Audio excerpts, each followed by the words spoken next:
Have you ever noticed that some people are always quiet, not because they are shy, but because they are carrying an entire emotional universe inside them? They sit in silence, watching, listening, absorbing everything without saying a word. They are not lonely in the traditional sense. They are alone in a deeper, more spiritual way. Carl Jung once hinted that the most silent people are often the ones who feel the world the loudest. Empath loners do not avoid people because they hate them. They avoid people because their nervous system cannot survive constant emotional exposure. When they walk into a room, they do not just see faces, they feel moods. They sense hidden anger, unspoken sadness, jealousy masked as humor, exhaustion hidden behind smiles. And while others remain untouched, the empath absorbs all of it. At first, they try to fit in. They listen, they support, they heal. They become the emotional trash can for others. People start using them as a place to unload their pain without ever asking how they feel in return. Over time, their soul becomes heavy, tired, overstimulated. Their energy drains without any visible reason. Then something changes. They begin to feel allergic to noise, to fake conversations, to emotional chaos. Jung described this phase as the separation from the persona, the mask that once helped them belong. The empath loner begins to realize that the world they were adapting to no longer resonates with their inner truth. They do not disappear dramatically. They simply withdraw. Fewer messages, fewer meetings, fewer explanations. Not because they are cold, but because being surrounded by the wrong energy is more painful than being alone. People misunderstand them. They call them distant, arrogant, antisocial. But the truth is far deeper. The empath loner has learned through pain that self-protection is not selfishness, it is survival. They keep no friends not because they are broken, but because they finally chose to stop abandoning themselves. And this is only the beginning of their transformation. There comes a moment in the life of every empath when something inside them quietly breaks. It is not a loud collapse, not a dramatic ending. It is a silent realization that trusting too easily has cost them too much. Empath loners were not always distant. They used to love deeply, care without limits, believe in people even when everyone else gave up on them. They were the ones who stayed when others left, who listened when no one else had time, who saw potential where others saw problems. But Jung warned that when you constantly project your soul onto others, you slowly lose pieces of yourself. The empath begins to notice a painful pattern. They are always the giver, always the understanding one, always the one who forgives. And yet, when they finally need support, the room is empty. This is when trust starts to die. They realize that most people do not connect the way they do. Most people take without awareness. They borrow emotional energy and never return it. They feed on empathy without ever learning how to offer it. So the empath loner changes strategy. They stop oversharing. They stop explaining their pain. They stop expecting depth from shallow connections. Not because they became cold, but because they became conscious. Jung believed that betrayal is one of the most powerful catalysts for individuation. It forces the soul to retreat inward and examine its own boundaries. The empath loner no longer trusts blindly. They no longer assume that kindness will be protected. They begin to guard their inner world like a sacred temple. Access is no longer free. And here is the painful paradox. The more self-aware the empath becomes, the lonelier they feel. Because depth isolates. When you see people clearly, you can no longer pretend. You notice manipulation. You feel emotional dishonesty. You sense when someone is close to you only because you make them feel good. So they choose solitude over betrayal. Not because they stopped loving humanity, but because they finally learned how to love themselves. And this is the real reason empath loners keep no friends. They are not afraid of connection. They are afraid of losing themselves again. There's a hidden transformation that happens when an empath loner spends too much time alone. At first, the silence feels uncomfortable. Their mind races, old memories resurface, regrets whisper in the dark. But slowly, something unexpected begins to happen. They start hearing themselves. Not the voice they use with people, not the voice shaped by expectations, but the raw, unfiltered voice of the soul. Carl Jung believed that solitude is the gateway to the unconscious. When the noise of the world fades, the shadow emerges. And this is where the empath loner's true power is born. Emotional isolation does not numb them, it sharpens them. They begin to see patterns in their life that were invisible before. Why certain people drained them, why certain relationships felt familiar even when they were toxic, why they kept choosing pain disguised as love. In this darkness, they meet their shadow, the part of themselves that learned to survive by overgiving, the part that believed their worth came from how much they could endure for others. This is not a comfortable meeting. The empath loner must grieve the version of themselves that lived for approval. They must let die the fantasy that being kind will always protect them. Jung called this phase the symbolic death, the necessary collapse of the old identity before the true self can emerge. And when this death is complete, something remarkable happens. They stop trying to be needed. They stop trying to be understood. They stop shrinking to fit places that no longer deserve them. Instead, they begin to develop an inner authority, a quiet certainty. They no longer ask, "Am I too much?"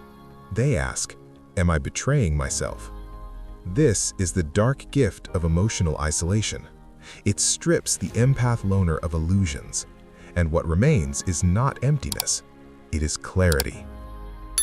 At a certain point in their transformation, something strange begins to happen to the empath loner.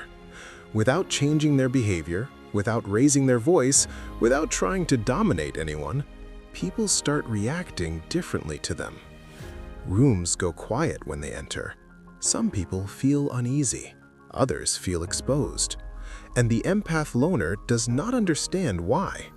They are not threatening, they are calm, polite, distant, yet something about their presence feels heavy. Carl Jung explained that when a person integrates their shadow, they stop unconsciously projecting weakness. Their psyche becomes whole. And when someone becomes whole, they become psychologically intimidating. The empath loner no longer leaks emotional need. They no longer seek validation. They no longer chase connection. And this is deeply disturbing to people who are still driven by unconscious hunger. Those who manipulate feel seen. Those who lie feel transparent. Those who feed on attention feel ignored. The empath loner does not attack anyone. Their silence does the work. People who once felt comfortable around them now feel judged, even though no judgment is spoken. This is because depth reflects shallowness without effort. This is why empath loners often become targets of subtle hostility, passive aggression, sudden distance, whispered criticism. It is not because they did something wrong. It is because they stopped needing. Jung believed that independence of the psyche creates a magnetic boundary. It does not repel the healthy, it repels the unconscious. And here is the paradox. The empath loner never wanted power. They only wanted peace. But when they chose inner truth over social approval, power followed them. Not the power to control, the power to stand unshaken in a world built on emotional noise. There comes a time when the empath loner looks around and realizes something unsettling. The people they once felt equal to now feel distant. Not emotionally distant, but developmentally distant. They have not changed the world around them. The world simply did not grow with them. Carl Jung believed that individuation is a lonely road because most people prefer comfort over consciousness. They repeat the same emotional patterns, the same relationships, the same complaints, year after year. But the empath loner cannot unsee what they have already seen. They can no longer tolerate shallow bonds. They can no longer fake excitement for empty conversations. They can no longer play small to keep others comfortable. And this is where the great separation happens. Old friendships fade, not because of conflict, but because of frequency. When you raise your level of awareness, some people no longer recognize your language. They talk about distractions, you think about meaning. They chase validation, you chase alignment. And slowly, painfully, you realize that many people you once loved can no longer walk beside you.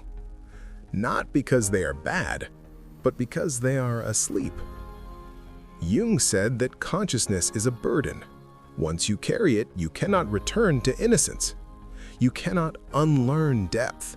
You cannot unfeel truth. This is why empath loners often look young but feel ancient. They have lived emotional lives that others have never touched. And here is the secret no one tells you. This loneliness is not punishment. It is positioning. Because the more you detach from the collective unconscious, the closer you move toward your authentic path. Most people will never catch up to you, not because you are better, but because you were brave enough to wake up. There is a truth that most empath loners discovered too late. They were never meant to fit into the world the way others do. They were never designed for crowds, noise, or emotional chaos. They were designed to become centers of consciousness. Carl Jung believed that some individuals are born with a psyche wired for depth, not survival through imitation, but survival through meaning. Empath loners are not running away from life. They are preparing to see it clearly. This is why their life feels like a series of endings. Friends disappear, paths collapse, identities dissolve. Not to punish them, but to free them. Because their real mission is not to be understood, liked, or surrounded. Their mission is to hold awareness in a world drowning in distraction.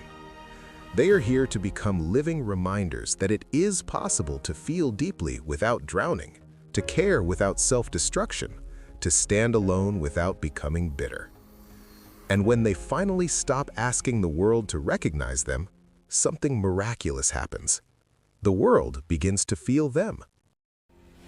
Not through words, through presence. Their silence carries weight. Their boundaries create respect. Their solitude radiates clarity. They do not save others by chasing them. They save others by standing still in their truth. This is the hidden destiny of empath loners.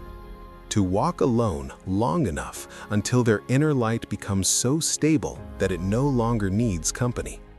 And if you are one of them, if you have ever felt different without knowing why, exhausted by people yet craving meaning, understand this. You were never meant to belong to the crowd. You were meant to become yourself. If this message reached you tonight, it is not by accident. It means something inside you is ready to change.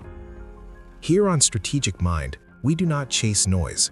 We build awareness, we train the mind, and we awaken the parts of you the world tried to silence. So if you felt seen, if you felt understood, if even one sentence in this video touched something deep inside your soul, do not walk away. Subscribe now to Strategic Mind, because this is not just a channel. This is where the quiet ones become powerful.